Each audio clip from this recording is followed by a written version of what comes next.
Comme la liaison engrenage a été définie avec la liaison pivot concernant l'arbre d'entrée et la liaison pivot concernant l'arbre de sortie, maintenant que la liaison avec l'arbre de sortie est définie par deux liaisons rotules pilotées, je vais redéfinir la liaison engrenage.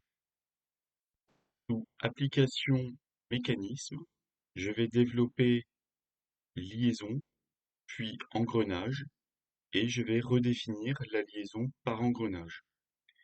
Donc comme la liaison pivot a été supprimée, il faut redéfinir l'axe du mouvement. Donc pour cela, je sélectionne cette flèche et en zoomant, je vais choisir la petite courbe autour de l'axe des X pour définir l'axe de rotation du pignon.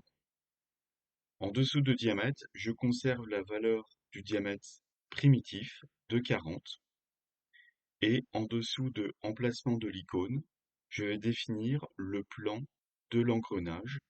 Donc ici, je vais choisir un point appartenant au pignon et ce point sera choisi. Donc je vais faire afficher les points et je vais choisir un point qui appartient au milieu du pignon. Donc je peux choisir un de ces trois points par exemple. J'ai choisi le point numéro 2 et je valide. Je vois que l'icône définissant la fonction engrenage passe bien par le milieu de l'engrenage et pas par la liaison rotule. On peut vérifier au passage en prenant le bouton Faire glisser les composants.